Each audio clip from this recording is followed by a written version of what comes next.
Do you want? Dala. I am a dreamer. I am a creator. I am a leader. I am a woman.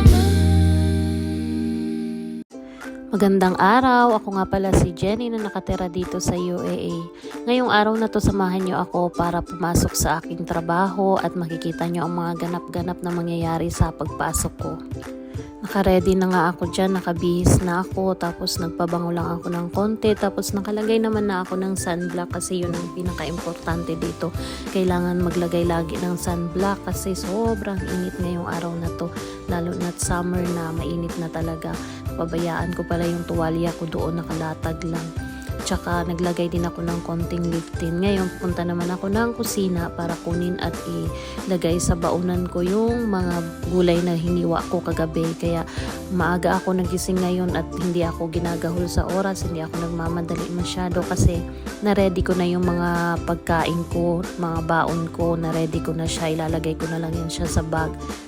At inayos ko na nga yung bag na gagamitin ko. Tapos ayan, meron akong nakahanda na rin ng bell pepper dyan, tapos meron na rin cucumber at saka merong carrots na hiwa-hiwa na para pang snack namin kasi kung sakaling gutumin kami, syempre hanggang alas 12:30 din ang trabaho namin, baka gutumin kami mamaya, wala na naman kaming mapag-diskitahan na ibang pagkain kundi mga sweets. Kaya ayan, nagbaon na rin ako ng mga cucumber, tapos naglagay na rin ako ng coffee sa aking tumbler para mayroon kaming iinumin pagdating namin dun sa school kasi hindi na kami nakakapag-almusal.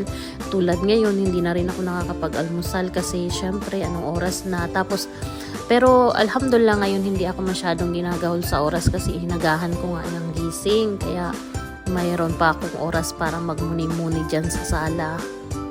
At chinek ko na nga rin yung bag ko dyan kung kompleto yung ID ko at saka yung bus card ko kasi baka hindi ako makasakay sa bus dahil naiwan ko na naman ang bus card ko.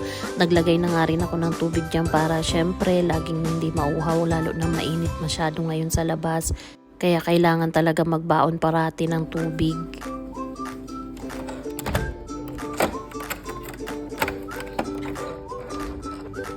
Morning! At ayan naman, naglalakad na ako sa aming eskinita. Ayan, tapos may nakita akong madami ng kalabasa at binabalakan ko na para mamaya kukunin ko kasi gusto kong gulay ng kalabasa ba dininding. Habang naglalakad-lakad ako dyan papunta sa aking bus stop, nagbibidyo-video ako, may time pa ako magbidyo-video kasi nga syempre nagising ako ng maaga kaya hindi ako ginagahol sa oras. Ito rin yung gusto ko pag nagigising ako ng maaga kasi kapag naglalakad ako ng maagang-maaga, syempre nakakapaglakad-lakad ako, nakakapagmuni-muni ako, nakakapag-video-video ako, tapos nai-enjoy ko syempre yung tanawin sa umaga. Syempre kasi hindi ako nagtatakbo-takbo para habulin na yung bus ko. At nakarating na nga ako sa antayan ng bus. Pumasok muna ako sa loob kasi may aircon, malamig dito. Dito na lang muna ako mag-antay habang wala pa yung bus. Kaya syempre dito muna upo-upo at nandito na nga ako sa may bus. Nakapasok na ako, nakapag-tap na rin ako.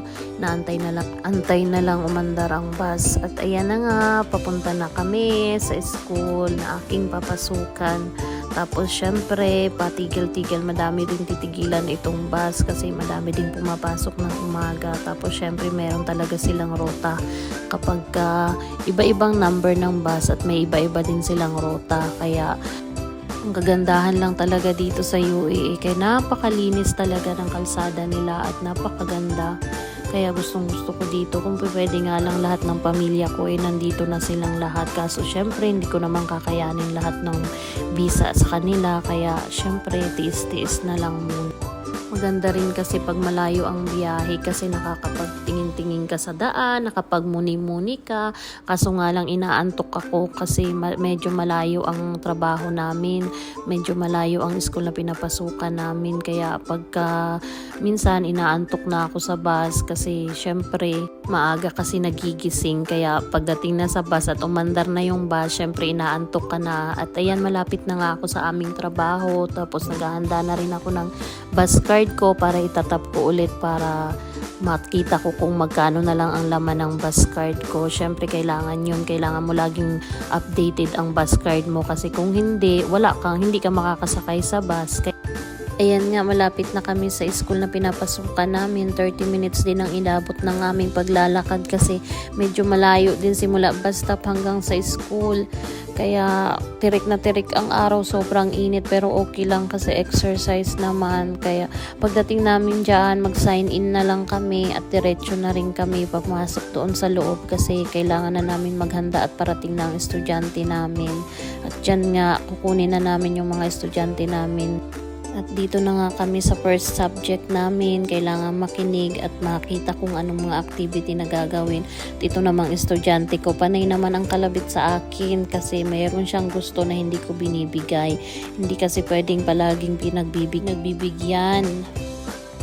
Parang ayaw niya pa ako makinig sa klase kasi gusto niya akong istorbohin palagi. Kaya nakakatuwa din naman itong aking estudyante.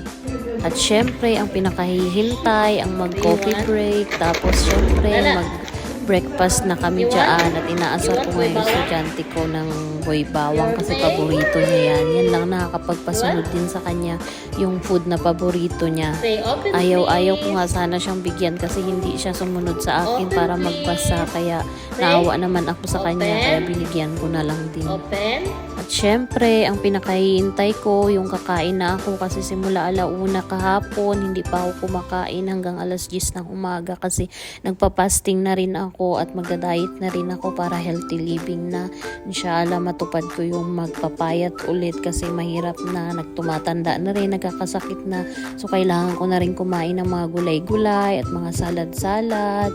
Tapos, ayan na nga, pauwi na rin kami niyang time na yan at nakauwi na nga ako sa bahay at syempre, ayusin ko naman yung mga kakainin ko, tanghalian kasi gutom na ako, hindi talaga tatagal yung gulay lang na salad-salad. Kailangan ko pa rin ng kahit konti, meron akong kanin. Kaya naghanda na rin ako dyan para sa pagluluto ko.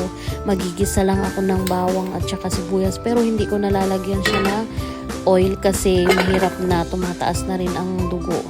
Mag-high blood na rin ako kaya ayaw ko na rin mag-oil. Madami na rin kasing mga sakit, may diabetic ka pa, tapos meron ka pang high blood, tapos yung cholesterol mataas pa, napakahirap naman ng ganitong buhay, kaya kailangan talaga magtiis-tiis sa gulay. Pero hindi ko talaga maalis yung kanin, so kailangan ko pa rin maglagay ng kanin kahit konti dyan kasi hindi kakayanin, hindi tatagal sa hanggang mag-umaga. Tapos kumakain naman ako ng 1:00 ng hapon, tapos hanggang 10:00 na ng umaga yung kain ko. Pero syempre, bago ako kakain, nag-inom muna ako nitong KitKam. Sinabi kasi ng friend ko na maganda daw ito bago kumain. Kasi para ilalabas din lahat ng mga nakain mo pagka nag-inom ka nito. Bago kumain, uminom ka nito 30 minutes. Kailangan ko na rin ng mga ganitong kape. Tapos yung mga nagpapadumi talaga kasi hindi rin normal yung pagdumi ko. So, kailangan ko rin ng mga ganitong pangpadumi. Kaya, kailangan ko talagang tiisin na inumin ito. Pero masarap naman siya. Kaya hindi naman siya yung katulad na may lasang gamot. Masarap naman siya. Tsaka may chia seeds siya. At hanggang dito na lang ang vlog ko. Thank you so much sa panonood. Bye-bye!